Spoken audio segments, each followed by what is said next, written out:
हवा हवा ना हो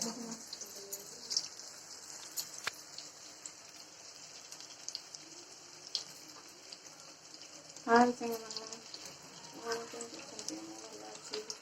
ଆସନ୍ତୁ ମୋର ନୂଆ ଚ୍ୟାନେଲକୁ ଲାଇକ୍ ସେୟାର ଆଉ ସବସ୍କ୍ରାଇବ୍ କରନ୍ତୁ ଆଉ ବହୁତ ସାରା ଭଲ ପାଇବା ଦିଅନ୍ତୁ। ଆସନ୍ତୁ ଚଣାରେ ତିଆରି ଗୋଟେ ରେସିପି ନୂଆ ରେସିପି ଦେଖିବେ। ସୁସୁରେ ସାରା ବଢିଆ ଅଛି। ପ୍ରଥମେ ମୁଁ ତେଲ ପକାଇ ମସଲାକୁ କଷି ନେଉଛି।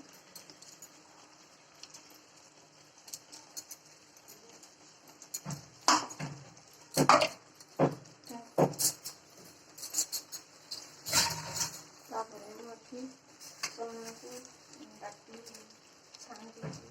ଆଳୁକୁ କାଟି ଛାଣି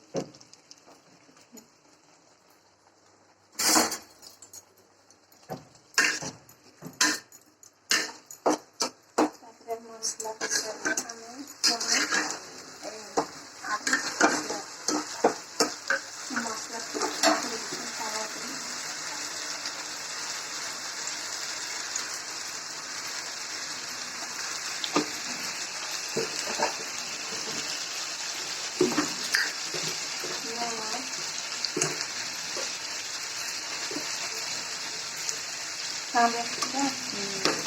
ତାପରେ ଜିରା ଗୁଣ୍ଡ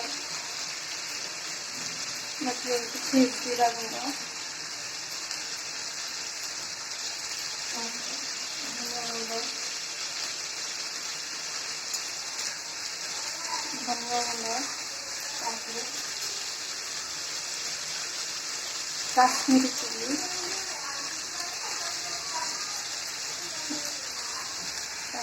ଗୁଣ୍ଡ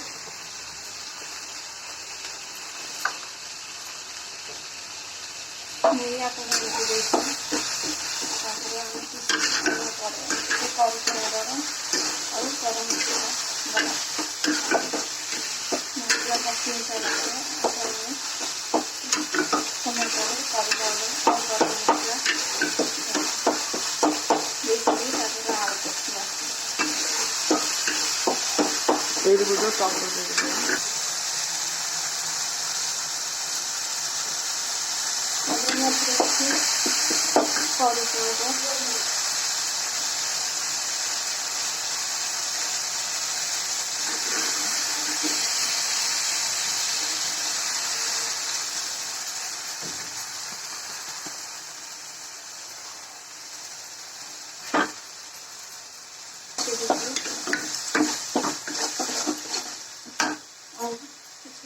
ଗରମ ମସଲା ସେଟା ଦେଖା ମସଲା ଦେଖା ଏଭରେଷ୍ଟ ଗରମ ମସଲା ମସଲା ଦେଖେଇ आपको कषि नेइछि तापर आगे आलू पकेई कषिबा।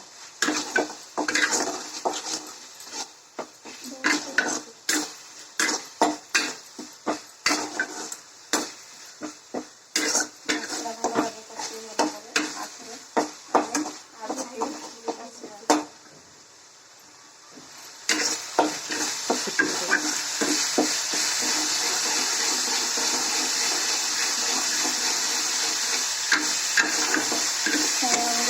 मसला भल भावे कषिगला आगे आमे आलू की कषिबा।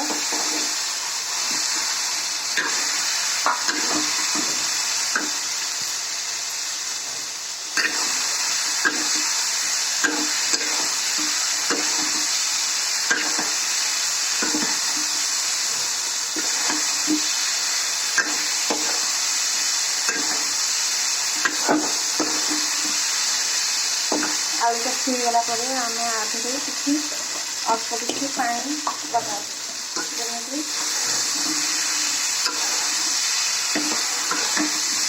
ବେଶୀ ଡ୍ରାଏ ନ ହେଇଯିବ ସେଥିପାଇଁକା ଆମେ ଆଧିରେ ଆପଣ ଆଧିରେ କିଛି ପାଣି ଦେଇଦେବା। କଷିଗଲା ପରେ ଆଧିରେ କିଛି ପାଣି ଦେଇଦେବା। ଆକୁ କିଛି ସମୟ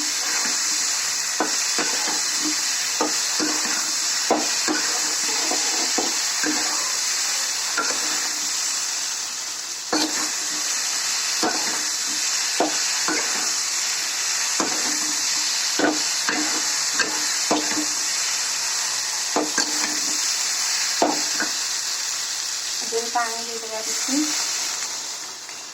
ଆପଣ ଯେତିକି ପାଣି ଦେବା କଥା ଆପଣ ଅନୁସାରେ ଆପଣ ଯେତିକି ପାଣି ଦେବା କଥା ସେତିକି ପାଣି ଦେବେ।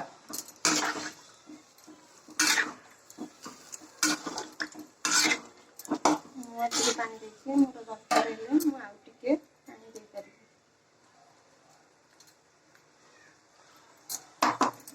ବଡ଼ ଫ୍ୟାମିଲି ଆଉ ସେଥିପାଇଁ ଆଉ ଟିକେ ପାଣି ଦେଇଛି।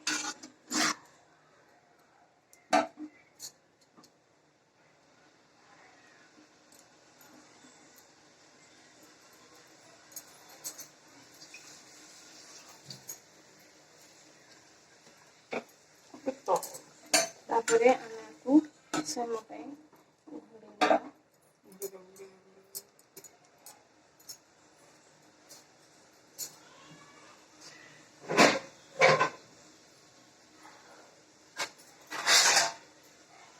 ଆକୁ କିଛି ସମୟ ପାଇଁ ଘୋଡ଼େଇଦେବା। ତାପରେ ଫୁଟିଗଲେ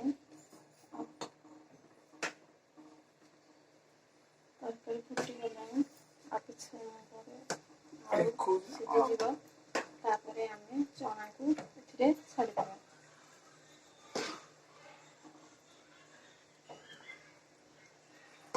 ଆଳୁ ଆଉ ଟିକେ ସିଝିବ। ତାପରେ ଆମେ ଏଥିରେ ଚଣାକୁ ଛାଡ଼ିବା।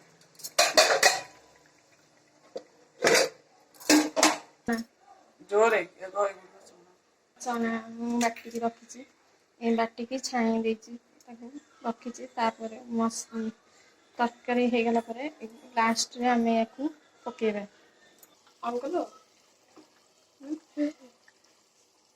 ଆସନ୍ତୁ ଦେଖିବା ତରକାରୀ ହେଇଗଲାଣି ନାଇଁ, ଆସନ୍ତୁ ଦେଖିବା। ଏବେ ଆଳୁ ସିଝିଗଲାଣି। ଆମେ ତା ଦେହରେ ଯେଉଁ ଚଣାକୁ ଛାଣିକି ରଖିଛି ତା ଦେହରେ ପକେଇଦେବା। ପକେଇକି ତାକୁ ରଖିଦେବା। ଆପଣ କେବେ ବି ଜାଳ ଦେଇକି ତାକୁ ପକେଇବେନି, ନହେଲେ ସେ ଚଣାଟା ଯେଉଁ ତିଆରି ହେଇଛି ସେ ସବୁ ଫିଟିଯିବ। ତେଣୁକରି ଧିମି ଆଞ୍ଚରେ ଆକୁ ପକେଇବେ। ପକେଇ ସାରିକି ତାକୁ ଗ୍ୟାସ୍ ବନ୍ଦ କରିଦେବେ। ବନ୍ଦ କରିଦେଲା ପରେ ସେ ତାର ମନକୁ ଭିତରେ ବତୁରି ଯାଇକି ତରକାରୀ ହୋଇଯିବ।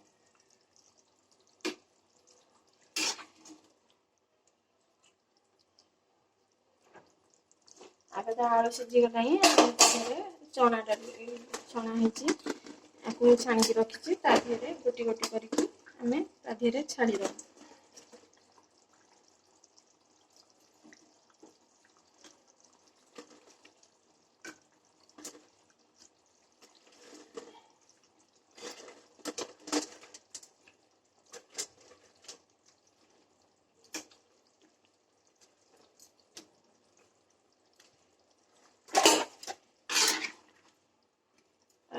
ଛାଡ଼ି ଦେଇକି ଆମେ କ'ଣ କରିବା, ଆକୁ ସମୟ ପାଇଁକି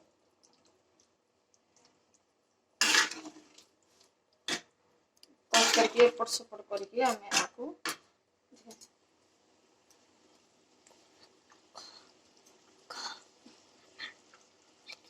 ତରକାରୀଟିକୁ ବନ୍ଦ କରିଦେବା। ଗ୍ୟାସଟି ବନ୍ଦ କରିଦେବା।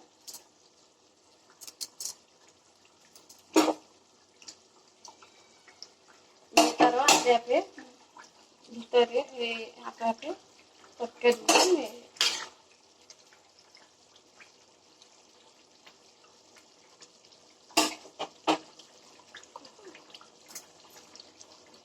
ଏବେ ତରକାରୀ ହେଇଯାଇଛି। ଆମେ ଆକୁ କିଛି ସମୟ ପାଇଁ ଏମିତି ରଖିଦେବା। ସିଏ ତରକାରୀ ଏମିତି ସିଏ ତାର ଭିଜିକି ଝୋଳ ସହିତ ଲାଗିଯିବ।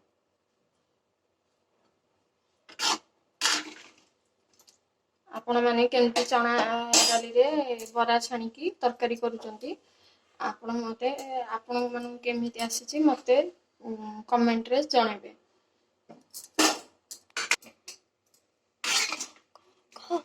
ଆମ ଚ୍ୟାନେଲଟିକୁ ଲାଇକ୍, ସେୟାର ଆଉ ସବସ୍କ୍ରାଇବ୍ କରିବେ। ପ୍ଲିଜ୍ ସପୋର୍ଟ ମି।